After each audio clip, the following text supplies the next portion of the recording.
Well, thank you, and I'm so excited to be here and to be with such incredible women, so much brilliance on this panel, and just an amazing way to celebrate International Women's Day, so thank you all for coming to listen. Yes, as you were saying, the Gina Davis Institute and Moms First released this report, and my husband and I, our foundation, the Archwell Foundation, helped to fund it. And there are three key reasons why it felt vital to see the information they were going to be pulling through this report. So on a personal level, I just always loved understanding women and our stories and our lived experiences and our shared experiences. So I was really curious to see what the report was going to uncover in terms of, oftentimes as women, you may agree with this, the way that we see ourselves is reflected back to us.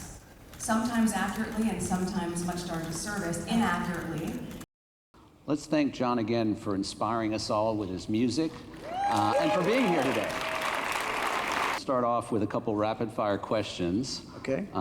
Left-handed or right-handed? Left-handed. Studio recording or live music? Oh, two different animals. I'll take them both. Elvis Presley or Michael Jackson? Elvis. Nice. Hall or Oates? Nice guy, Alex.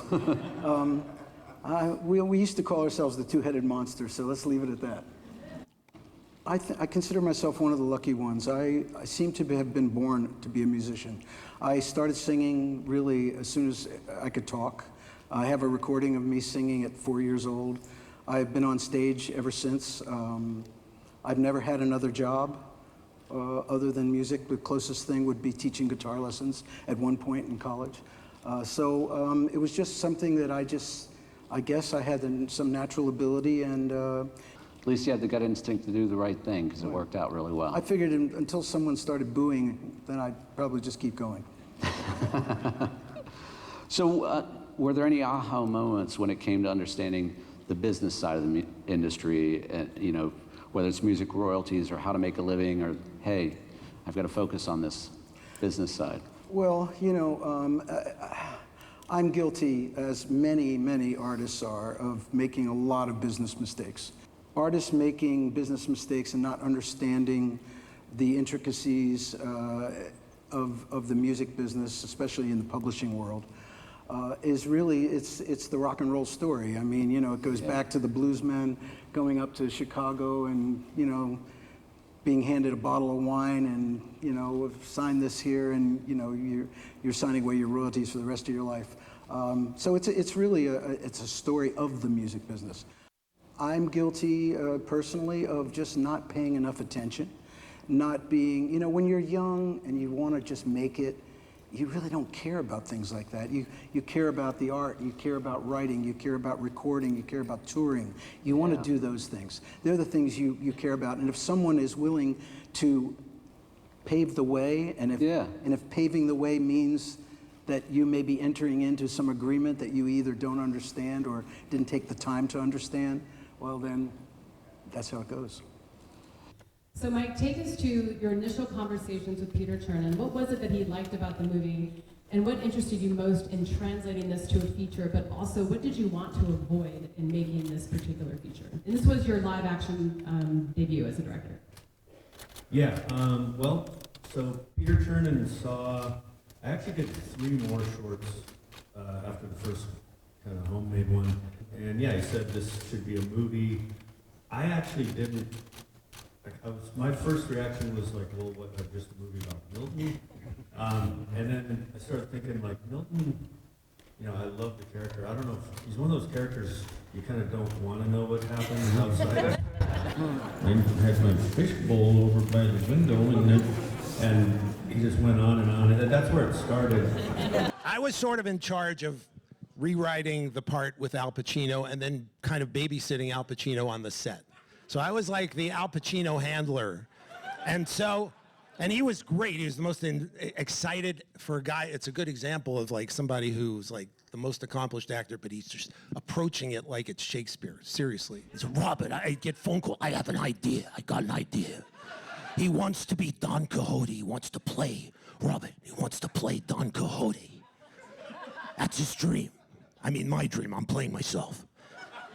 Anyway, he was so into it, and he's on a balcony, and he's supposed to yell out at Jill, and he wasn't doing it quite right.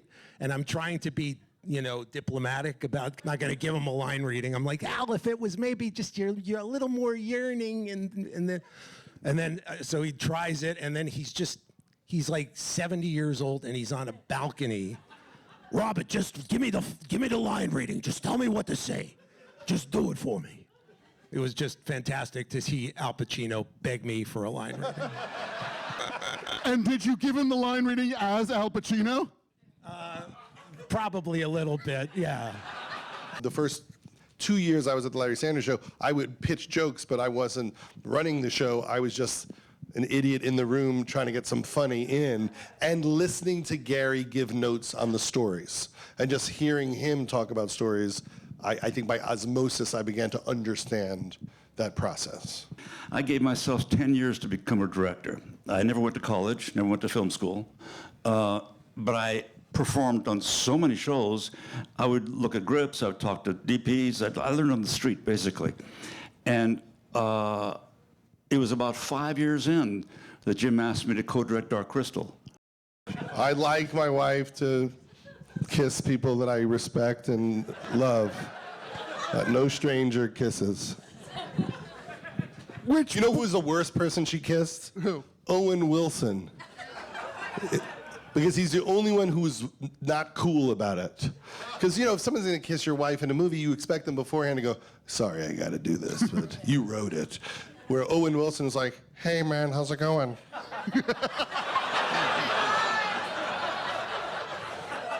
No apology before or after. Now, Lucia, one of the things that I was actually hoping that you would share is the story that I heard Gene Smart telling about how when you were directing over Zoom or over a monitor, you had a major life event. Yeah, I was giving birth, and I was directing, and something got messed up. I was supposed to have somebody else direct the episode, and Paul, who directs, my husband, who directs the majority of the other episodes I don't direct, he couldn't do it because he was like, well, I should be with you, and you're giving birth. And I was like, yeah, that makes sense, but whatever. Things got messed up with scheduling, and so I ended up going into labor early, which sucked for sure. So here's the thing, and these guys know this, but when you go into labor, and contractions are like 40 seconds you're fine, and then 20 seconds you're like in hell or whatever. So I kind of was like using the 40 seconds. I was like, well, I want to take my mind off of what just happened. So I would watch takes. I would watch live as they were shooting, and I would text notes in between contractions. It doesn't sound sane, and I know it's not, but it did kind of make sense at the time. Like, this is the only thing that could take my mind off of it, is being like, I should be doing this. And also, it was really, I don't know, there was something about it that kind of felt, I don't know, divine or something. You know what I mean? I'm like, this is so cool. I'm like creating this thing, and I'm creating this thing. Once I actually was like giving birth, I did stop. We're at a really prolific moment in time where the themes of Ready Player One are actually going from science fiction to reality. So this year of 2024 and being here at South by Southwest is pretty special for a lot of reasons that we'll touch on today. I'm a novelist, and I started out as a screenwriter and then became a novelist. I wrote Ready Player One, Armada, Ready Player Two, and I have a new book called Bridge to Bad City that's coming out in a few weeks, and I'm excited to talk with you guys today. We recently announced that we've come together to form Readyverse Studios, which is a next-gen technology and experience studio. And it was predicated by the fact that we believe that the timing for mass IP to evolve the way consumers engage with the stories that they love is now. There's no IP that has shaped the global culture and the conversation around the potential of the metaverse more than Ready Player One. I think we can all agree. 2045 I thought was maybe a conservative estimate that something would happen on that level by then, but it happened. It began to happen almost immediately as the book was published, and then a lot of the people working on the technology ended up drawing inspiration from it. So the timing was incredible, and I can't believe we're here in Austin talking about what we're talking about now. It's incredible. Ernie and I actually started talking about Ready Player One when we met here at South by in 2006. He was already working on the book, and obviously we were excited to one day hopefully turn it into a big movie. But even back then, we talked about wanting to one day bring the ideas that were in his head about the future of the metaverse and interoperable experiences, bring them to life. The technology wasn't there at the time, though, so years later, after the movie came out and gave people an idea about the potential of the metaverse, we started talking with potential technology partners to help us bring about our ideal version of the metaverse, and that's when we met Sharon Aaron. And they had this incredible company called Futureverse with really remarkable tech, and they were the ideal partners for many reasons, including they shared the same vision and just belief system on how to do it right. And so we all came together. I think the first thing to understand is the metaverse is already here. The world that we live in today is this world that is influenced and contains this digital society.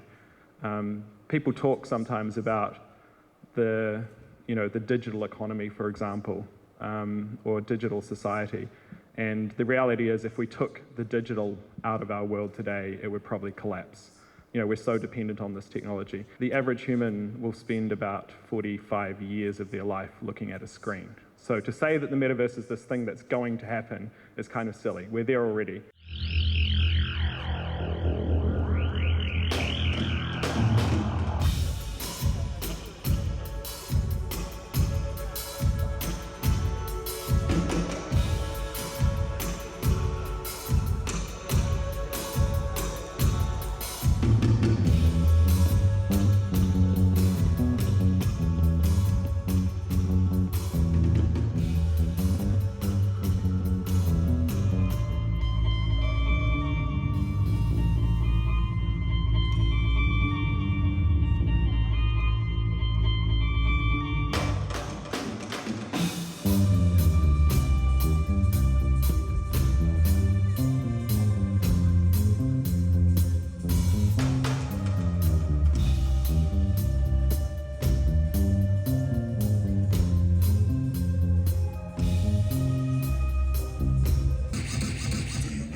Mercury thing.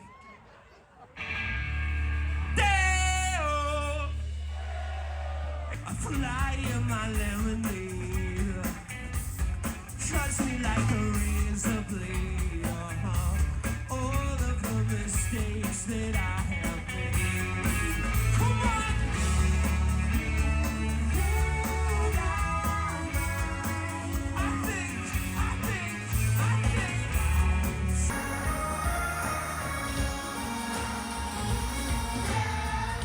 The meaning of life, I suppose. Somebody better watch television shows and the same clothes hanging on the line. Washed and dried 1,000 times. I wanna eat more than you know, but every time I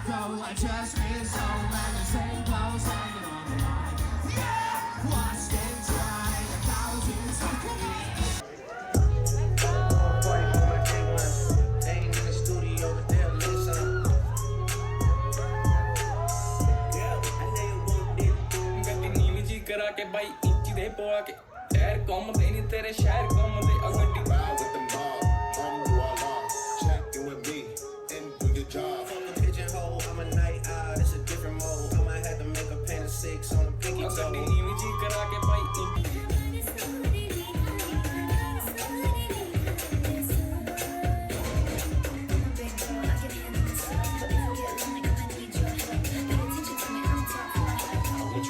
So does everybody else.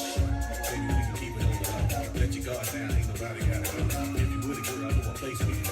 What kind of world do you take me for? This girl is dead. Wherever you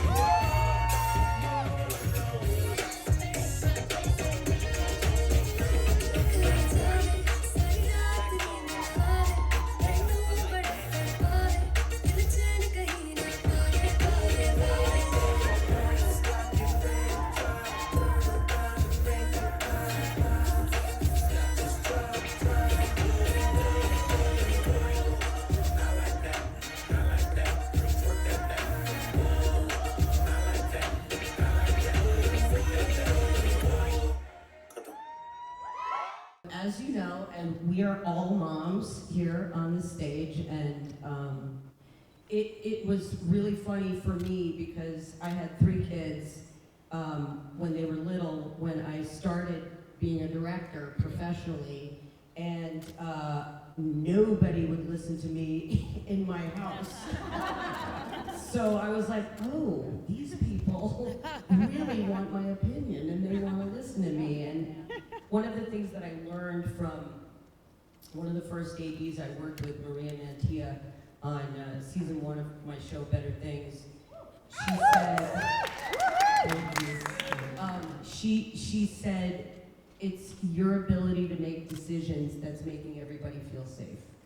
Oh, And it was, you know, it's something, it's like, you might not always make the right decision, but you've got to make a choice. You've got to make a decision and go in a certain direction. Otherwise, you know, it's all going to go off the rails. And the people that I learned from, who is like my mentor and hero, is Tracy Ullman. Yes. And I did her show when I was like a new mom, when my oldest was like a baby. And I watched her, you know, star, direct, write her own show, and troubleshoot how to get through the day the quickest, most efficiently, and not compromise the quality. I just watched her and took a page from that, and it's just really served me in my career. What I love to do too is find someone that I know knows something more than I do. So I like to find people that I can trust and say, you make that decision. My decision that I'm making now is that you make that decision. Right. And I think that's really helpful because, you know, so many of my friends, especially powerful women, think they have to do it by themselves all the time. You don't. Moving through the world as a woman, you think you have to do more than your job. Right. Because we usually do, and we usually have to do it better and more times to be seen for the first time, you know? And I'm really enjoying, as I get older, knowing my limits. Right. And that's right, you know, knowing when to hand something off. I love an expert. As a leader, I'm communicating what I'm assuming none of us know. We're all, you know, like I feel like proud to not know, actually, and to. Your movie. Okay, so let's talk about the movie. Let's kind of pivot to that. So the 3 of you have collaborated, as I told you, about this movie called Babes, which is about getting pregnant. It's about childbirth. I can't think of a better time to talk about this than the beginning of Women's History Month. Yesterday, International Women's Day. Everything's going great for us. 10 out of 10, no notes. Next question. We have a special show for you. Oh, yes. Tonight, we have 2 comics that people used to give a about. Maybe the most brilliant comedy writer I've ever met and the worst puppeteer. Always when we were doing Triumph, you could see most of his head and his baseball cap. No attempt to create an illusion when you're doing Triumph. It was, a strategy, because I love performing, but I wasn't quite good enough to be good. So one such thing was Triumph. The other one that I got to do on the show all the time was the bit where Conan would talk to a photograph. Yeah. And it would be, whether it was Arnold Schwarzenegger or Bill We called Clinton. it clutch cargo because there was I don't know, we're in our 80s. There was a cartoon that was absolutely awful in the 60s that came on called Clutch Cargo, who was an adventurer, and basically they just took stills, cartoon stills. Forgot my beer, I'll be right They put real lips.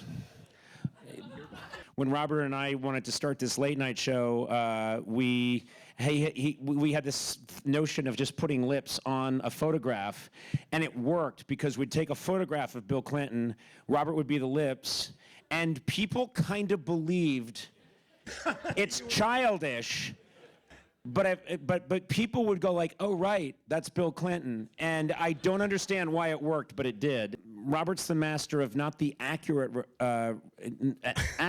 characterization or accurate impression. You were the master of the cartoonishly absurd. So you had Clinton going, Yeah. No, this is how Conan and I bonded at Saturday Night Live, because we love to visualize people in their most basic cartoonish form. Warner Brothers cartoon. Like Al Franken was kind of a little bit of a bully to us in some ways. Al Franken really. My career's over anyway. So he has to be fair. No, Al Franken was really we love guy, him. but if he didn't like your idea, he'd go, no. Yeah, or he'd look at you if he pitched something. He would cock his head like a dog in a commercial. Like So we turned him into a turtle that was upside down in our Yeah, mind. that was the thing. That's how we would reduce people. So Al Franken, the impression of Al was snapping turtle on his back after he doesn't get his scene on. Lorne Michaels. Yeah. There was a lot of just turning people. But to set back the clock, because there has to be an adult in the room for this, I meet Robert when I come to Saturday Night Live in 1988, the very beginning of 1988, and wow, thanks. Yeah. Your mom was in high school. Teddy Roosevelt was president. Yeah. And I took a steam-powered engine to get to SNL, which was hosted by Charlie Chaplin. Anyway. But I got there, and I just immediately clicked with Robert and this other guy, Bob Odenkirk. And You may have heard of him. But we just clicked, and we started on, and Greg Daniels, and we would all write together. And I remember Tom Hanks would come, and he would say, he called us the Boiler Room Boys. Because we stayed up all night. We never left. Yeah, we were also called the nerds by other people on the staff. Well, yes, any woman called us the nerds, yeah. Yeah, we were like, the youngest writers there. I feel like I was maybe the first like SNL fanboy. Worshipped the show so much growing up in New York City.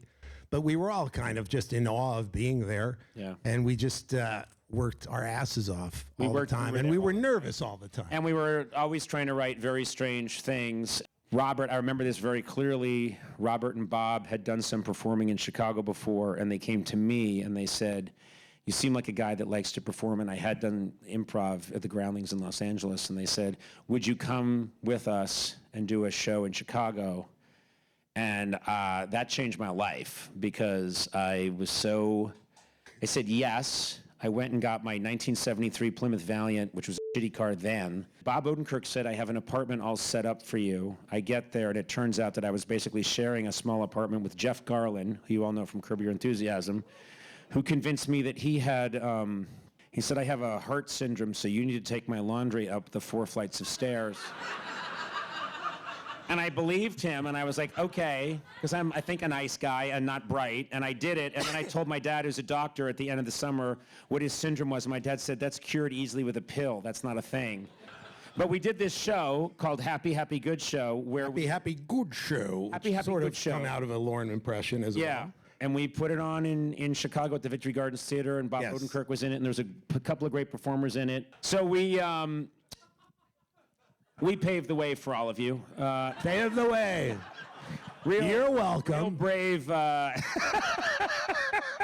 But the thing that was magical about that show is I loved it. We weren't making any money.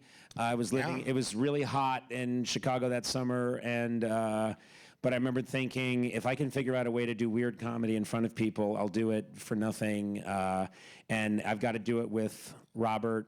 That's, I think, you could argue that Happy Happy Good Show was kind of the seed of the beginning of the late night show, even though it's late night show was '93, so it's 5 years before.